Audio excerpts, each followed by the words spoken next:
Quando Elon Musk fala, o mundo ouve, e desta vez, não se trata de um foguete, de um novo carro elétrico ou de uma revolução da inteligência artificial. Musk afirmou ter revelado algo que a humanidade debate há mais de 2000 anos: a verdadeira imagem de Jesus Cristo. Se todas as pinturas, estátuas e imagens penduradas em igrejas ao redor do mundo estiverem erradas, então, no que realmente acreditamos? E mais importante ainda, como Jesus realmente era? Vamos mergulhar em uma história tão chocante quanto reveladora. O rosto imaginado de Cristo. Ao longo da história, a imagem de Jesus Cristo tem sido um dos retratos mais universalmente reconhecidos e, ao mesmo tempo, mais debatidos historicamente no mundo. Basta entrar em praticamente qualquer igreja, de grandiosas catedrais na Europa a pequenas capelas em vilarejos remotos, e provavelmente você encontrará um rosto familiar, um homem sereno, com cabelos longos, castanho claros ou dourados, pele clara, olhos azuis ou cor de avelã e uma expressão repleta de paz e suave tristeza. Essa representação tornou-se tão profundamente enraizada na consciência cristã que parece quase inseparável da própria ideia de Jesus. Mas, na realidade, essa imagem icônica é fruto não da precisão histórica, e sim de séculos de imaginação cultural, interpretação artística e projeção emocional. Uma das figuras mais influentes por trás dessa construção visual foi Warner Sallman, um artista comercial e ilustrador norte-americano. Em 1940, Sallman pintou o que se tornaria a imagem mais reproduzida de Jesus Cristo na história: o Cabeça de Cristo, The Head of Christ. Com um brilho etéreo em torno da cabeça, cabelos ondulados caindo sobre os ombros e uma ternura quase fotográfica no olhar, o Jesus de Sallman imediatamente ressoou com milhões de pessoas. Estima-se que mais de 500 milhões de cópias dessa pintura tenham sido distribuídas em todo o mundo através de igrejas, lares, cartões de oração, bíblias e até folhetos de funeral. O fascinante é que Sallman não abordou sua obra como um historiador. Ele não tentou reconstruir os traços físicos de um homem judeu do primeiro século. Em vez disso, a inspiração para o Cabeça de Cristo foi profundamente pessoal e espiritual. Segundo Sallman, a imagem lhe apareceu em uma visão durante um momento de oração intensa e desespero às 2 da manhã do dia 19 de janeiro de 1924. Diante das incertezas sobre sua carreira e sua vida, ele se voltou a Deus em busca de orientação. Naquela hora escura, Sallman afirmou ter recebido uma imagem mental tão vívida que mais tarde a traduziu para a tela. Essa história de origem é crucial porque explica por que a pintura conectou-se de maneira tão poderosa com as pessoas. Ela nunca foi feita para ser um artefato histórico. Foi criada para ser uma oração visual. O Jesus de Sallman emanava acessibilidade, calor e consolo, um salvador pessoal, sempre próximo, sempre olhando com amor. Em um mundo ainda se recuperando da Grande Depressão e à beira de um conflito global durante a Segunda Guerra Mundial, as pessoas precisavam desesperadamente de esperança. A pintura de Sallman lhes ofereceu exatamente isso. Não uma figura real e distante, mas uma presença terna, quase familiar. A tecnologia teve um papel fundamental na ampla adoção da pintura. A primeira metade do século XX viu rápidos avanços na impressão em massa, tornando mais fácil do que nunca produzir e distribuir imagens religiosas. Organizações religiosas, especialmente igrejas protestantes, abraçaram o Jesus de Sallman de todo o coração. Era uma imagem simples, não ameaçadora e universalmente atraente. Logo, essa representação adornava não apenas igrejas, mas também escolas públicas, capelas militares, quartos de hospitais e inúmeras salas de estar americanas. Sua influência foi tão abrangente que muitas crianças que cresceram nas décadas de 1900 1940 e 1950 passaram a acreditar que a representação de Salman não era apenas um símbolo, mas um retrato fiel do Jesus histórico. No entanto, por trás dessa superfície, a imagem carregava pressupostos profundamente enraizados nos ideais ocidentais de beleza e santidade.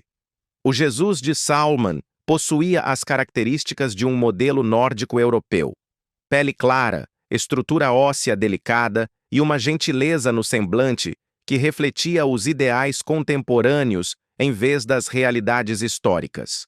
De fato, estudiosos e historiadores há muito enfatizam que um homem nascido no Oriente Médio há mais de 2000 anos não se pareceria em nada com a representação de Salman. Jesus teria as características típicas dos judeus galileus de sua época: pele mais escura, cabelos pretos ou castanho escuros, olhos castanhos e uma aparência robusta, moldada pela vida de trabalho manual e viagens ao ar livre. Contudo, apesar da sua imprecisão histórica, o cabeça de Cristo perdurou e prosperou porque satisfazia algo mais profundo do que a necessidade de representação factual. Satisfazia as necessidades emocionais e espirituais dos fiéis. Oferecia um ponto focal visual para a oração, meditação e o sentimento de companhia divina. Em tempos de guerra, dificuldades econômicas e agitação social, o Jesus de Salman servia como um lembrete confortante de que Deus era pessoal, acessível e profundamente preocupado com o sofrimento humano. Ao longo das décadas, a imagem tornou-se tão familiar, tão entrelaçada à vida devocional cristã, que muitos deixaram de questionar suas origens. Para inúmeros crentes, questionar o rosto de Jesus seria como questionar seu próprio relacionamento com ele. Assim, o rosto imaginado de Cristo, sereno, europeu e resplandecente, tornou-se não apenas uma tradição artística, mas uma realidade emocional. Não foi criado por acaso nem por engano.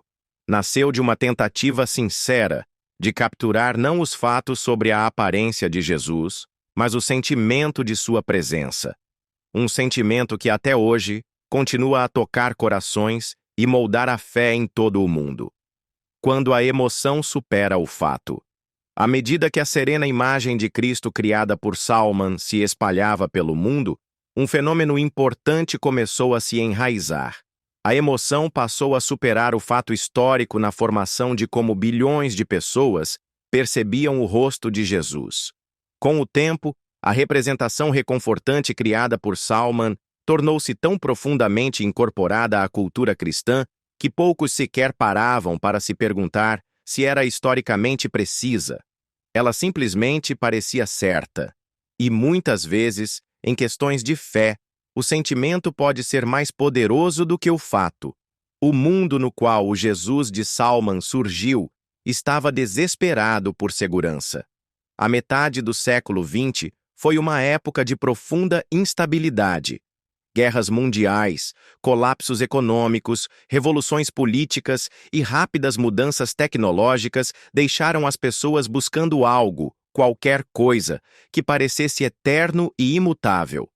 Nesse cenário caótico, a imagem de um Jesus bondoso e compreensivo, uma figura que se parecia quase com um amigo carinhoso ou um pai gentil, ofereceu exatamente o refúgio emocional que milhões ansiavam.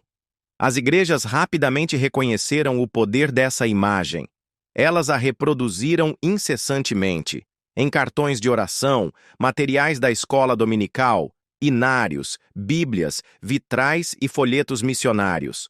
Organizações como o Exército de Salvação e diversas missões evangélicas distribuíram milhões de cópias ao redor do mundo. Em algumas comunidades, tornou-se difícil encontrar uma publicação religiosa que não apresentasse o Jesus de Salman em algum lugar. Para os crentes, ter uma imagem consistente de Cristo tornava a oração e a meditação mais tangíveis. Visualizar Jesus como uma figura próxima e amorosa, alguém que se assemelhava a um professor benevolente ou a um membro querido da família, fazia o ato de fé parecer mais caloroso, íntimo e pessoal.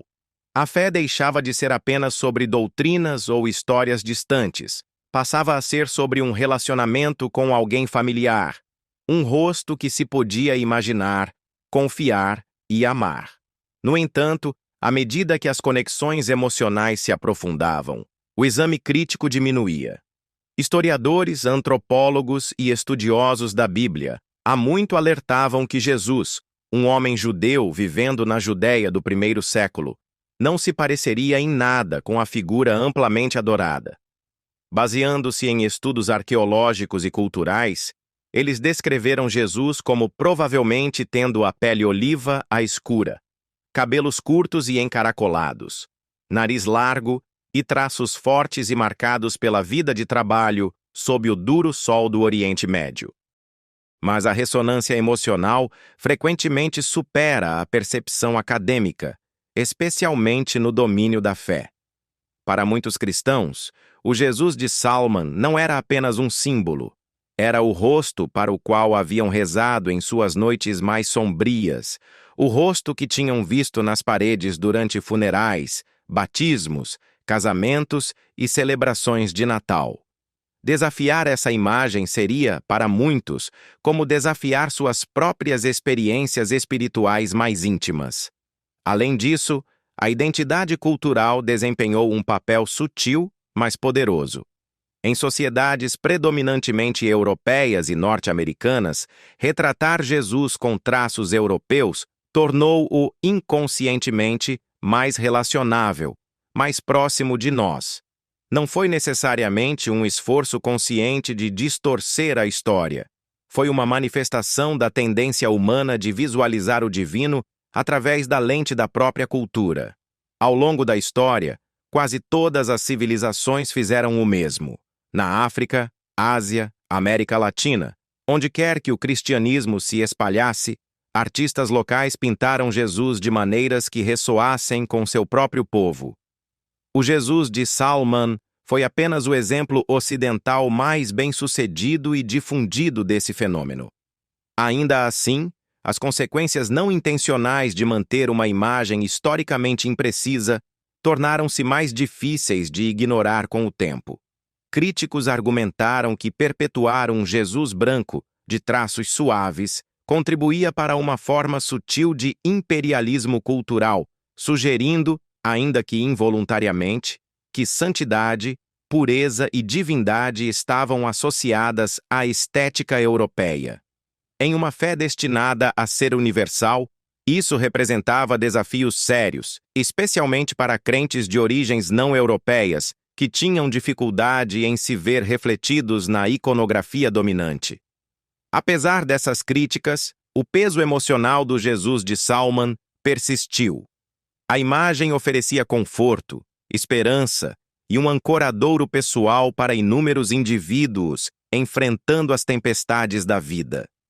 Servia como um lembrete visual de que Jesus não era uma força cósmica distante, mas alguém que compreendia o sofrimento, que caminhava entre os pobres e os quebrantados, e que oferecia amor incondicional a todos os que o buscavam. E assim, o mundo abraçou um rosto imaginado, não porque fosse fiel à história, mas porque era fiel às necessidades mais profundas do coração humano. Muito antes da revelação de Elon Musk, muito antes das reconstruções forenses e dos estudos antropológicos, a fé já havia escolhido seu rosto. Um rosto de conforto em vez da história, de sentimento em vez de fato, de conexão em vez de precisão. Uma escolha que, para o bem ou para o mal, moldou a identidade cristã por gerações. Um novo rosto emerge das telas de cinema. Se The Head of Christ, de Warner Salman, criou a imagem pintada de Jesus mais duradoura do século XX, então o filme de 2004 de Mel Gibson, A Paixão de Cristo, apresentou um novo e igualmente poderoso visual. Desta vez, trazido à vida de forma vívida nas telonas. Quando A Paixão de Cristo estreou, não foi apenas um filme, foi um evento emocional. Audiências ao redor do mundo ficaram abaladas com a representação crua e implacável das últimas horas de Jesus, a traição, o sofrimento, a crucificação. O ator que deu vida a Jesus, Jim Caviezel, entregou uma atuação tão intensa e tão dolorosamente humana que, para muitos espectadores, a distinção entre o ator e a figura sagrada se dissipou quase imediatamente. A interpretação de Caviezel não era glamurosa nem suavizada. Seu Jesus estava ensanguentado, quebrado e machucado. Um homem totalmente imerso nas profundezas agonizantes da dor humana, mas ainda irradiando perdão e compaixão divinos. Seu rosto, marcado por lágrimas e ferimentos, expressava mais emoção em um único olhar do que muitos sermões conseguiam transmitir. Foi essa humanidade visceral que capturou os corações do público e se recusou a deixá-los ir. Nos dias, meses e anos após o lançamento do filme, algo fascinante aconteceu. O rosto de Jim Caviezel, contorcido pela dor, mas iluminado pela graça, tornou-se o novo rosto de Jesus para milhões de pessoas. Imagens retiradas de cenas do filme, Jesus carregando a cruz, Jesus olhando para o alto em oração, Jesus perdoando seus algozes, foram impressas, emolduradas e exibidas em igrejas, escolas religiosas, lares e até mesmo utilizadas em cartões de oração e livros devocionais. Esse fenômeno ecoou a difusão do Head of Christ de Salman, mas, desta vez, foi impulsionado pela tecnologia moderna. O surgimento da internet e das redes sociais permitiu que imagens do filme fossem compartilhadas, repostadas e imortalizadas em velocidade recorde. Legendas como "É assim que imagino Jesus" ou "O rosto do amor" frequentemente acompanhavam essas imagens, reforçando o vínculo emocional entre a interpretação de Caviezel e a imaginação espiritual das pessoas. No entanto, é importante lembrar que o próprio Caviezel sempre se manteve humilde quanto ao seu papel. Em entrevistas, ele expressou profunda gratidão pela oportunidade de interpretar Jesus, mas também foi claro: "Eu sou apenas um ator.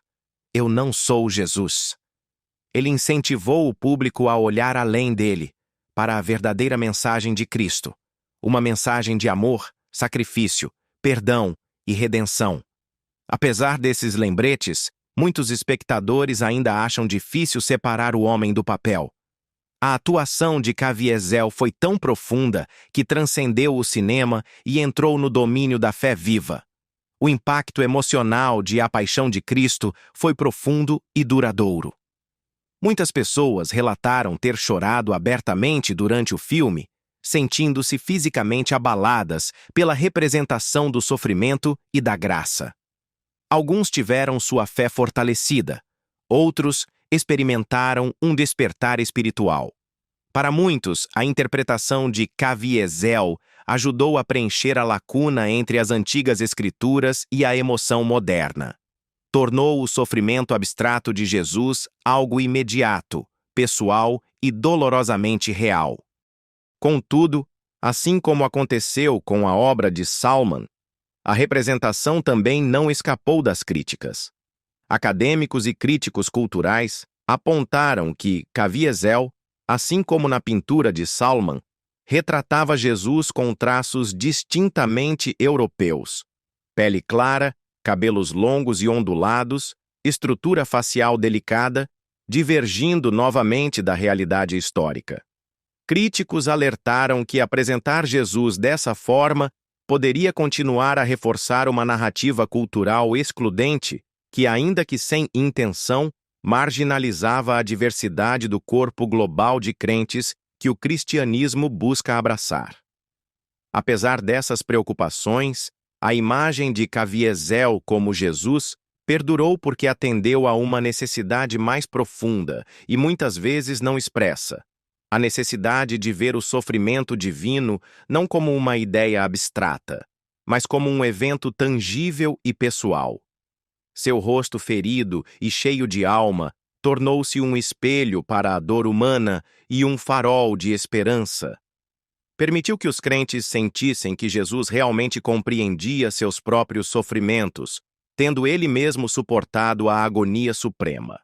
Hoje, em algumas igrejas, ao caminhar por seus corredores ou ao olhar para os altares, você pode não ver uma pintura secular antiga, mas sim um quadro retirado de A Paixão. Os olhos assombrados de Jim Caviezel encontrando os seus através do véu do tempo e da história. Em lares ao redor do mundo, sua imagem está emoldurada ao lado de fotos de família.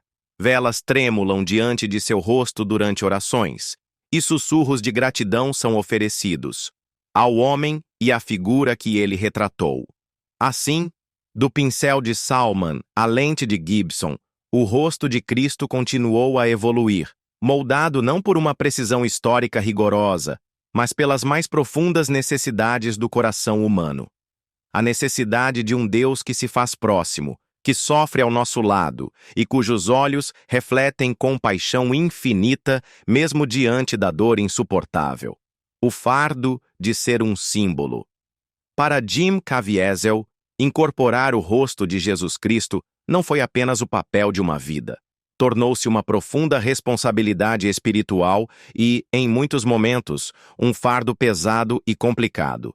Diferente da maioria dos personagens, que um ator deixa para trás quando as câmeras param de filmar, este se agarrou a ele, envolvendo-se em sua identidade aos olhos de milhões de fiéis ao redor do mundo. Desde o momento em que A Paixão de Cristo foi lançado, Caviezel viu-se elevado a um status que poucos atores poderiam imaginar. Para muitos, ele não era mais apenas Jim Caviezel, o intérprete. Ele havia se tornado um ícone, uma representação viva do sofrimento e do amor de Cristo. E com essa canonização não intencional, vieram tanto a adoração quanto o mal-entendido. Esse esmaecimento das linhas entre ator e símbolo impôs um fardo emocional e espiritual único. Caviezel entendia que ser tão intimamente associado a Jesus significava ser mantido a um padrão quase impossível. As pessoas esperavam dele um nível de santidade pessoal, perfeição moral e sabedoria espiritual que nenhum ser humano comum poderia sustentar. Em entrevistas, ele frequentemente expressava gratidão pelo impacto que o papel teve em sua própria jornada de fé, mas também deixava claro: ele precisava de graça tanto quanto qualquer outra pessoa. Outro aspecto desse fardo foi o peso da representação. Embora A Paixão de Cristo tenha tocado milhões, também reacendeu discussões sobre como Jesus era retratado visualmente, especialmente críticas de que, mais uma vez, o Salvador foi apresentado com traços europeus. Alguns estudiosos e teólogos temiam que essas representações reforçassem imprecisões históricas e perpetuassem sutis vieses culturais, sugerindo que a santidade tinha uma determinada aparência. Caviezel, preso entre o sucesso artístico e a crítica social, carregou as consequências não intencionais desses debates, mesmo não tendo controle sobre as narrativas culturais mais amplas. E, no entanto, apesar dessas complicações, o poder emocional de sua atuação não podia ser negado. A crueza, a vulnerabilidade e o amor avassalador que ele retratou ressoaram profundamente com o anseio das pessoas por uma conexão com o divino. Quando o público olhava para o rosto de Caviezel na cruz, não via apenas um ator. Via a si mesmo, sua própria dor, suas próprias esperanças, sua necessidade desesperada de graça. De muitas maneiras, a experiência de Caviezel revela uma verdade profunda. Uma vez que uma imagem captura o coração humano, ela ganha vida própria. Torna-se mais do que arte, mais do que atuação, torna-se parte do cenário espiritual interior das pessoas.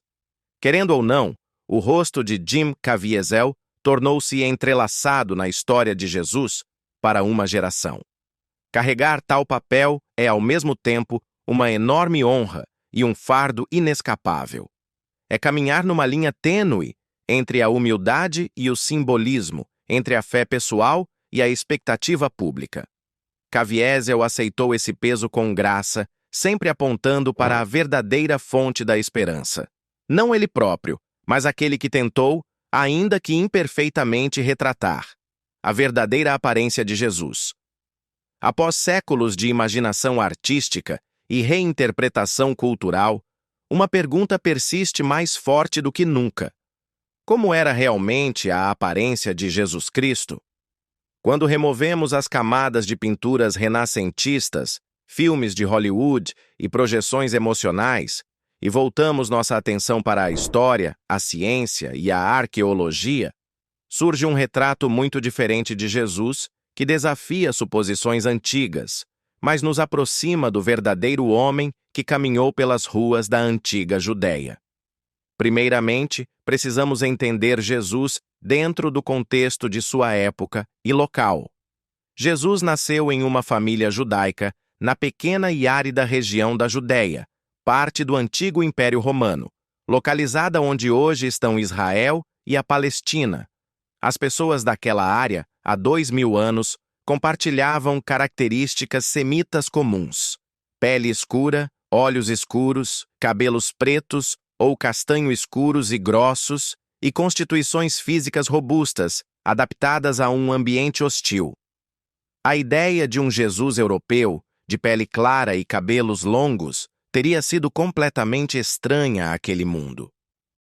Antropólogos e historiadores reconstruíram uma imagem mais precisa com base em restos esqueléticos da época e da região, textos históricos e práticas culturais. Segundo essas descobertas, Jesus provavelmente teria cerca de 1,65 m de altura, bastante normal para os homens de sua época, e pesaria entre 50 e 60 quilos. Seu corpo seria magro, mas forte, moldado por uma vida de trabalho físico. Afinal, Jesus era conhecido como o filho do carpinteiro e provavelmente trabalhou com pedra e madeira ao lado de José, antes de iniciar seu ministério. Esse trabalho não se parecia com a carpintaria delicada que imaginamos hoje, mas sim com o árduo ofício de construir, usando ferramentas básicas, carregando materiais pesados e trabalhando sob o sol escaldante do Oriente Médio. Tal estilo de vida teria deixado Jesus com mãos calejadas, costas fortes e pele profundamente bronzeada e castigada pelo tempo. Suas roupas seriam simples e funcionais, pensadas para a sobrevivência e não para a aparência. Evidências arqueológicas indicam que os homens judeus do primeiro século geralmente usavam uma túnica básica de lã, muitas vezes até os joelhos, amarrada na cintura com um cinto ou corda. Sobre isso, poderiam usar um manto mais pesado para se proteger do frio à noite. Sandálias de couro protegiam os pés nas estradas rochosas e empoeiradas que percorriam diariamente. As vestes de Jesus, ao contrário do que mostram muitas representações artísticas, não seriam brancas e fluídas, mas de tons terrosos, bege, marrom ou cinza, refletindo a lã sem tingimento, usada pela classe trabalhadora. Até mesmo o cabelo de Jesus provavelmente era diferente das imagens a que estamos acostumados. Cabelos longos, como frequentemente retratados na arte, seriam impraticáveis no clima quente da Judéia.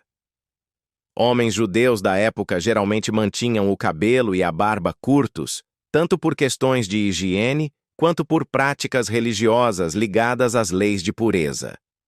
Talvez o mais importante seja que a própria Bíblia sugere que a aparência de Jesus era comum, até mesmo sem atrativos.